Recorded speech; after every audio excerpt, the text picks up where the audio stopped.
talk about the uses of the money, but the negotiations, and I'm certainly willing to listen to the community's input.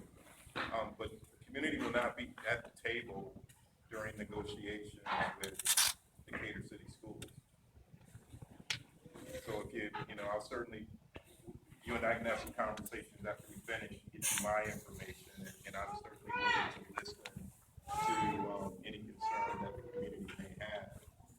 But we just don't, when we're negotiating contracts and those sorts of things, those are administrative responsibilities, and they're not open to parties outside of the administration and the organization that we're actually negotiating with.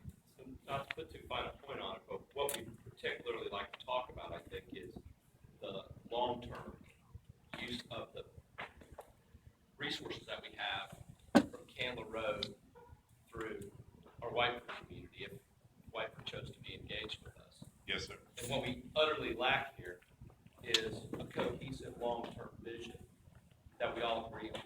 We've had very little fulfillment of any of the promises that we've had over the course of the last 5 years, as they've shut one school down after another, and completely overlooked what the needs of this community are, the easternmost piece of the city of Atlanta. So we don't have to negotiate who pays the water bill necessarily, but we do need to know the long-term goals for all the facilities that you have between Candler Road and Moreland, possibly in the Reynolds County. And we absolutely want to be a part of that conversation. Absolutely. And the superintendent has expressed that she understands the community sentiments and is willing to have some of those sessions with the community about the future plans, the long-term plans for this particular area, specifically Eastlake. And I'm sure she's willing to expand that to any location that we have across the district.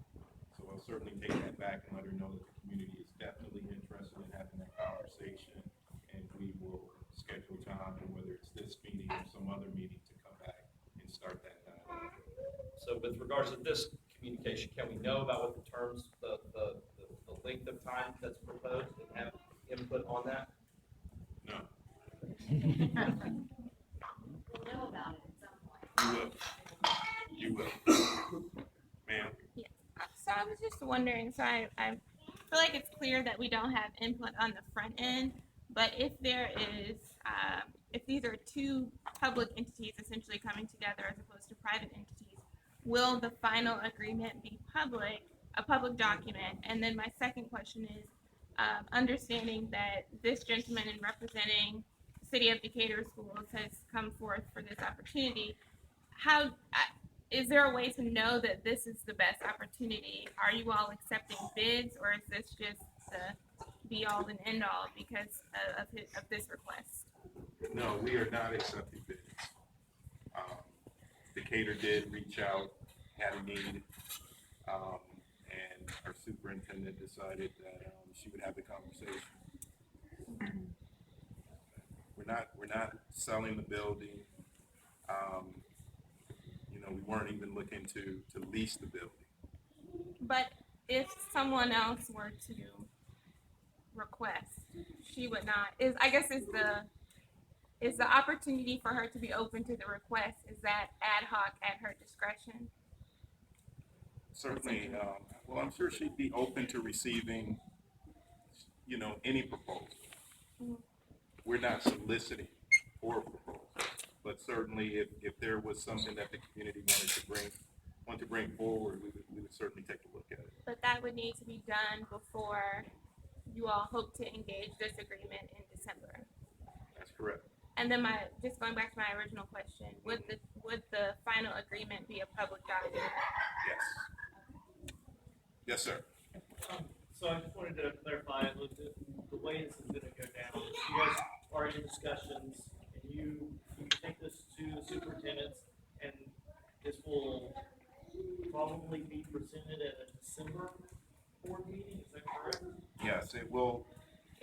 the soonest, obviously, would be the December agenda.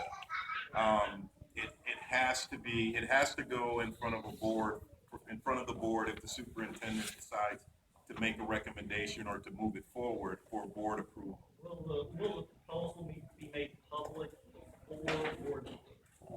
So that the community can look at it and communicate with their representatives? Our agenda items go live, I believe, the week before the actual board meeting. So our board meeting in December is the 14th of December. All action items that go to the board are posted, I believe, Thursday or Friday before the actual board meeting. So we would be able to see what the proposal is at that point, either get that information from you or from Matt or someone. I'm sorry? So we would be able to see that proposal in advance, get it from either the administration or from Matt in advance, so that we could have some input before the meeting. It'll go like, you will be able to view the board action item prior to the actual board meeting, and I believe it's either Thursday or Friday prior to the board. Let me just interject for a second, gentlemen. We will not have input on their deal. We won't. That's basic government right there. I mean, and that's nothing abnormal about how government and DPS normally does things. Just this one happens to be in our backyard, so it's personal to us. But we're not gonna have input in it. Will they tell us about it? Yeah. When it's on their board agenda, we can figure that out. They can send it to us. We can go online anytime, and we can absolutely be at the board meeting. But when it comes to contract negotiations, that's nothing new. So again, the larger question about what happens to Eastlake Elementary or our educational future isn't gonna happen right now with these guys. They're here to talk about the lease discussions. If there are some more questions, and Trustee Sykman, if there's more questions about the lease discussions, which, and I said in the beginning, like, they don't have any information on the terms of the lease, we just don't know yet, they don't know yet. Ask it now, and then we need to move on, and believe me, I'm committed to figuring this education thing out, so I will be having committee meetings, in the early part of the year to talk about the bigger picture. But on this specifically, I saw Tris, you, and another one's here, yeah. My question is actually for Matt. I know you rarely hear out of your meetings. What is your plan to keep the community abreast of what's happening? I want to make sure, keep promising, that you're going to keep engaged with this community. And it seems to me, this is the upsetting part for me, that you only show up when there's a crisis. And this, again, is another situation. So I want to know what your plans are, as our school board rep, to keep the community engaged in this conversation, and to, at minimum, keep us abreast of what's going on. I understand we're not going to be involved in contract negotiations, but at minimum, keeping us abreast of what's going on. Couple things. One, these monthly meetings more often than not happen the same night as our board meetings. Which is why, Emails. I've asked you to email and you said you wouldn't have. which is why I'm usually not here in person. And that will be the case in December and January, but in February, they don't match up again, so I can come back. Secondly, is that I spend, in my opinion, a considerable amount of time talking to both Tracy and Kyle and your NPU chair. Frankly, I like all three of them. I spend more time talking to them than just about any other NPU or neighborhood president or vice president that I can think of anywhere in this district.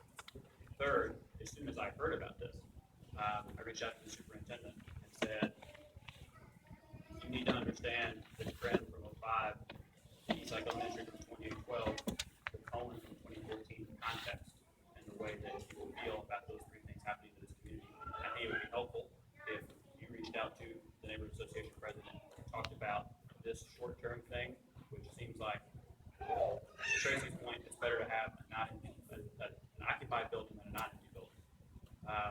But it needs to be short-term, because we need to have a conversation about the longer term. Maria wrote back and they talked this morning, and Maria wants to come here, and I'm excited about her being in this room and me being in this room, so that we can have a conversation, not just with this community, because it needs to include Kirkwood and Edgewood, and potentially East Atlanta. But to your point, I am in this building on a regular basis. I am at Toomer, potentially even more. We make every attempt to be at King and Jackson as often as possible. I am somewhere every night in District 3, often 2 or 3 places like I was tonight. And I'm trying very hard to represent your interests and the interests of everyone else in this building, and I do that through your leaders, and I will continue to do that. Again, my question was, what is your plan to engage the entire community? I understand that you talk to you chairs and you talk to Tracy and Kyle, but everyone sitting in this room needs to be engaged and know what's happening. We had a conversation before about what Madeline does. Madeline sends out emails letting the entire community know what's going on. And you said that you would do that. You said it to me before you were elected. You said it to me in front of the entire community here at this meeting. I'm asking you yet again, as you promised to do, please engage the entire community. Everyone needs to know what you are doing to represent them and what is going on in our community. We deserve that. Many of the people in this room voted for you. We want to hear from you. I understand that you're running around. Send an email. Send an email. Send an email.